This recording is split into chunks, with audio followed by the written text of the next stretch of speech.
warahmatullahi wabarakatuh. Perkenalkan, nama saya Rosa Fitri dengan NIM 24030100001. Dengan ini memenuhi tugas mata kuliah Linguistik Umum, dosen pengampu Bu Lege Elfitra SPD MPD. Di pembahasan kali ini, saya akan menjelaskan tentang materi mahasiswa mampu memahami konsep dasar semantik. Baiklah, langsung saja masuk pada materinya. Materi pertama, ketetapan dalam menjelaskan hakikat dan ruang lingkup makna. Hakikat merujuk pada inti atau esensi dari sesuatu yang tidak dapat diubah atau dipalsukan dalam konteks agama. Ruang lingkup makna mencangkup berbagai dimensi, termasuk hubungan semantik antara kata, frase, dan kalimat dalam linguistik.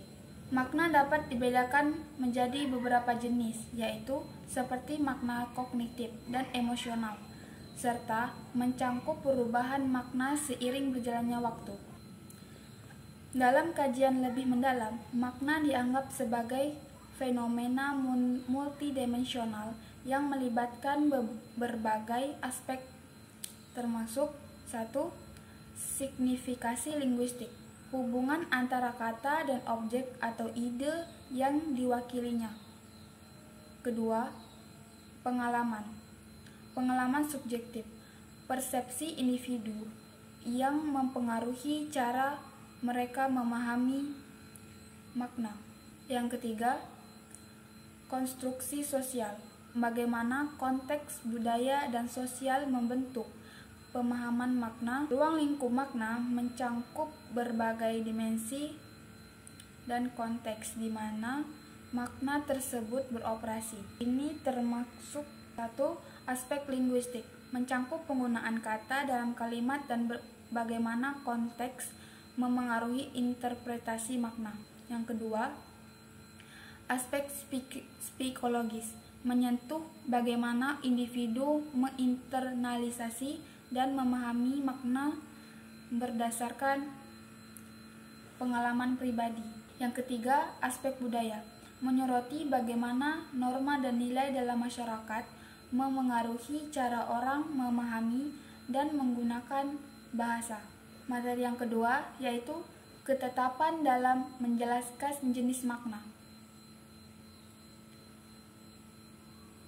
Ketetapan dalam menjelaskan jenis makna sangat penting untuk memahami komunikasi dan penggunaan bahasa secara efektif. Jenis makna dapat dibedakan berdasarkan berbagai kriteria dan sudut pandang yang membantu dalam analisis semantik. Berikut adalah beberapa jenis makna yang umum digunakan. Yang pertama, makna leksikal, makna yang hasil terdapat dalam suatu kata dasar yang belum mengalami efiksasi atau penambahan imbuhan penggabungan dengan kata lain. 2. Makna denotatif, makna yang mengandung arti atau pengertian yang sebenarnya, biasanya ditemukan dalam kamus atau literatur ilmiah. Yang ketiga, makna konotatif, makna yang mengandung nilai-nilai emosi tertentu, sehingga menjadi kiasan yang bisa berisi nilai sikap sosial atau prefeksi tertentu. 4. Makna gramatikal, makna yang timbul dari susunan kata dalam kalimat, tidak bergantung pada makna leksikal individu. 5. Makna referensial, makna referensial adalah makna yang terkait dengan benda atau hal yang dirujuk atau referen. 6. Makna asosiatif atau kiasan, makna yang tidak langsung melibatkan asosiasi mental atau metafora. Materi yang ketiga, ketetapan dalam menjelaskan hakikat dan ruang lingkup relasi makna. Ketetapan dalam menjelaskan hakikat dan ruang lingkup relasi makna melibatkan pemahaman mendalam tentang hakikat bahasa sebagai sistem simbol yang arbiter digunakan untuk komunikasi antar anggota masyarakat. Hakikat ini sifat-sifat seperti sistematis, produktif, dan konvensional yang memungkinkan bahasa berfungsi sebagai alat komunikasi yang efektif. 1. Jenis-jenis relasi makna. Antonimi, hubungan antara kata-kata yang memiliki makna yang sangat mirip. Contohnya adalah cepat dan kilat. Antonimi, hubungan antara kata-kata yang memiliki makna berlawanan seperti panas dan dingin. Homonimi, kata-kata yang memiliki bentuk tulisan atau pengucapan yang sama tetapi memiliki makna berbeda. Misalnya bisa atau racun dan bisa atau kemampuan. Polisemi, suatu kata yang memiliki beberapa makna yang saling berkaitan, seperti kata bank yang bisa berarti lembaga keuangan atau tepi sungai.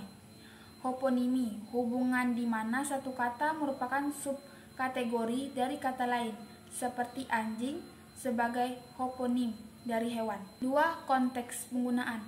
Relasi makna sangat dipengaruhi oleh konteks di mana kata digunakan. Makna suatu kata dapat berubah tergantung pada situasi komunikasi dan hubungan antar penutur. Yang ketiga, fungsi dalam komunikasi. Memahami relasi makna membantu dalam memilih kata yang tepat untuk menyampaikan pesan dengan jelas. Ini juga berkontribusi pada keindahan bahasa, terutama dalam karya sastra di mana penyair atau penulis menggunakan relasi makna untuk memperdalam emosi dan nuansa. 4. Analisis semantik. Kajian tentang relasi makna juga mencakup analisis semantik yang lebih mendalam tentang bagaimana kata-kata saling berinteraksi dalam kalimat dan teks, serta bagaimana struktur gramatikal memengaruhi pemahaman makna.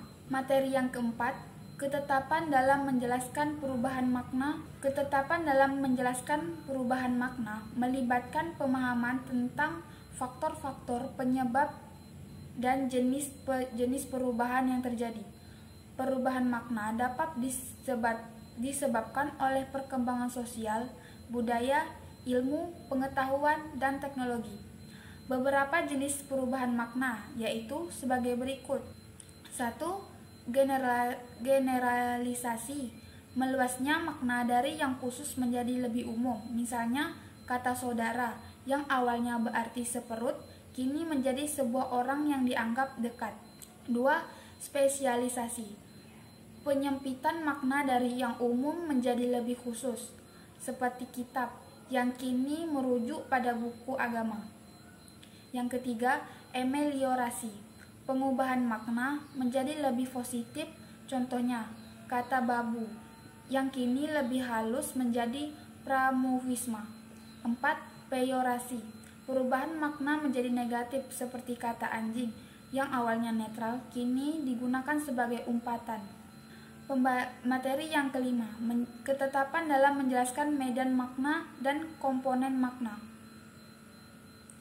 Ketetapan dalam menjelaskan medan makna dan komponen makna yang melibatkan pemahaman bahwa medan makna adalah kumpulan elemen leksikal yang saling berhubungan, menggambarkan bidang kehidupan atau realitas tertentu, misalnya kata-kata dalam kategori warna atau peralatan rumah tangga. Membentuk medan makna yang spesifik.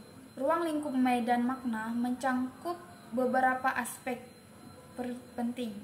Pertama, medan kolokasi, hubungan sistematik antara kata-kata yang sering muncul bersama dalam konteks tertentu. Contohnya, kata perahu, nelayan, dan ombak berada dalam satu kolokasi yang berkaitan dengan lingkungan kelautan.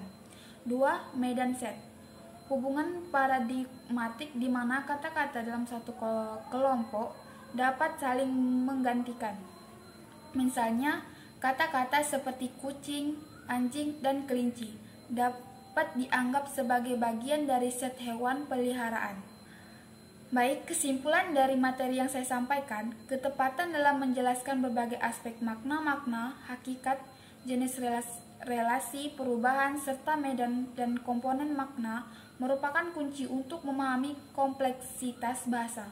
Hal ini tidak hanya meningkatkan kemampuan berkomunikasi, tetapi juga memperdalam pemahaman kita terhadap budaya dan konteks sosial di mana bahasa digunakan. Baik, hanya itu yang dapat saya sampaikan. Terlebih terkurang saya mohon maaf. Wassalamualaikum warahmatullahi wabarakatuh.